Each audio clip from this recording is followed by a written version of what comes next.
want to show you how you can make this radio. It all started when I saw this one online. I asked them, are you willing to sell the shell? And they said no, so let's make it ourselves. First you'll need the dye. I used dye poly, more specifically the blue variant, but you can use all of these on the screen now. Just make sure it says poly for plastic.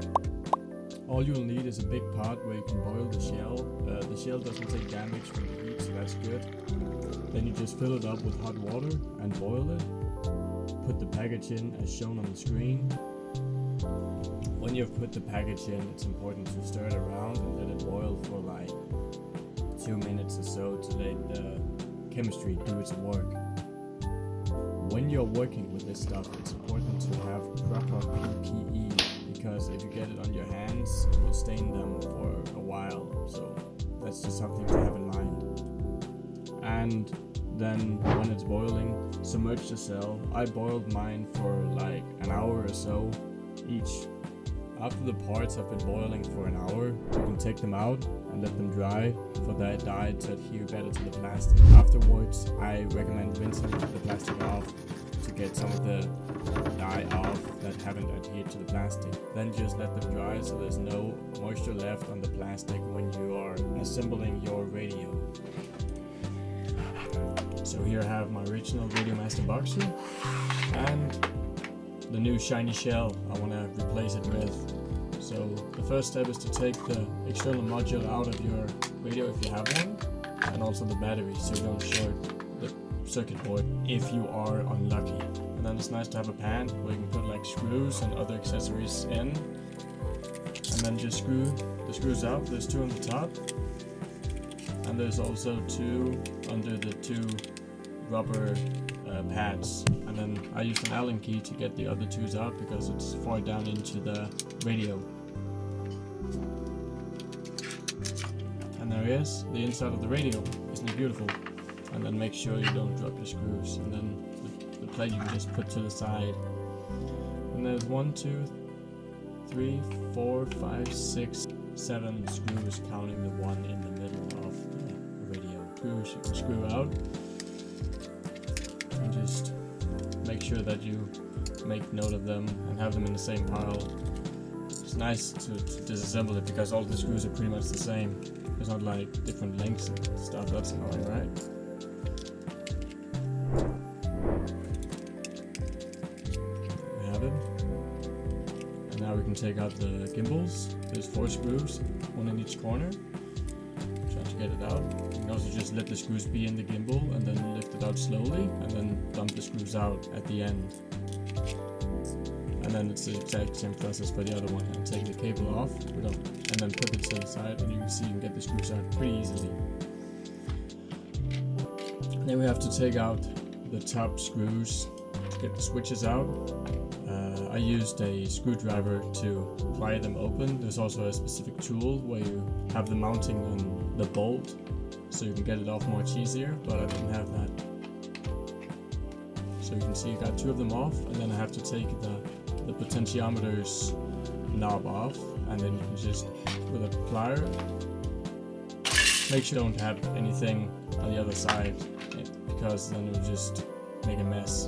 And then you can just slowly take the switches out.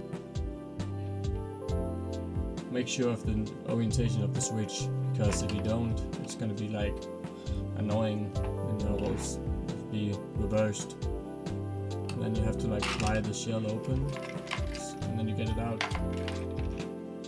the circuit board.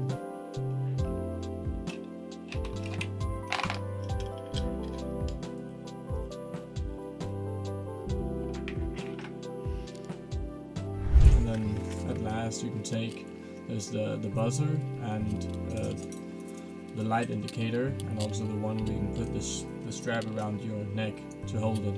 Take that out.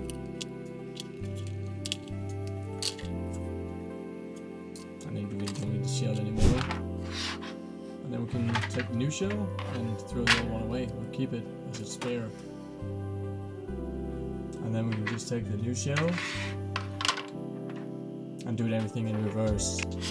First of all, wait. put the buzzer back in and the little piece on top. Screw them in with the screws they came with, and make sure that it's tight. And then the light indicator, screw that in. Sometimes I had difficulty screwing in. You have to like make new threads, and then of course the little doohickey for your strap. And then put the power button back in and the different buttons. And make sure that it's the right ones, and also the ones in the middle. And then put the scroll wheel on the circuit board while you're putting it in, and then it's just a matter of putting it back in. Put the switches down in the correct orientation that they came with before, and then it's just a matter of doing everything again.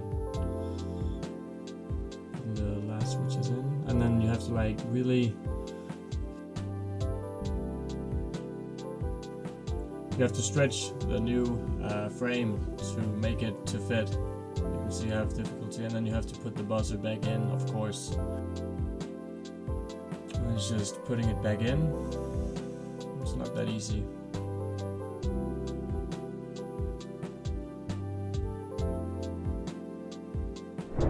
And then, of course,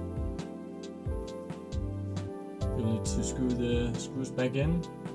The 7 screws, make sure that the one in the middle. There's 2 screw holes in the middle, that's for a fan if you have a bigger internal module. Maybe you have that on your radio, then you have to screw it off. And then the screws, you have to screw them off. I'm going in circles here, so I don't know what to say. It's a weird commentary because you see what's happening. And then the last screws, make sure they tighten them. It's quite hard to tighten them due to like you have to make new threads on the radio, but just tighten them as hard as you can.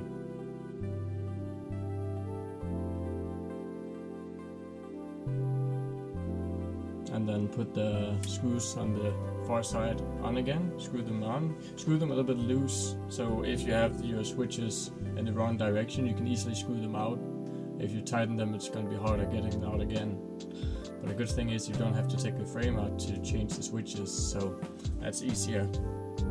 And then we come to the exciting part, putting the gimbals back in. Make sure you put them on the right place. You can mix them up so you have like a reversed radio, and that is not what you will want. And then it's just a matter of putting the last screws in, like before, 4 screws in each.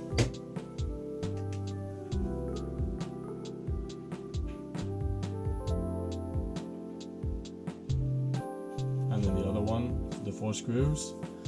I don't know what to say here, you can see it on the screen. If you have any questions, feel free to let me know on Instagram or in the comment section. And if you make the same frame, I would like to, the same shell, I would like to see what you come up with. You can also do like, if you want to hydro dip it, you can also do that. And then putting in the plugs again. And then we can take the old one and take, if you have a little ribbon on the back, take that out. Got like 4 screws.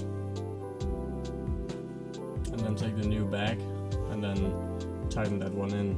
And then a good reminder is to like not tighten the first one, so have wiggle room to put the other one in, and then you can tighten them both and then do that on each side.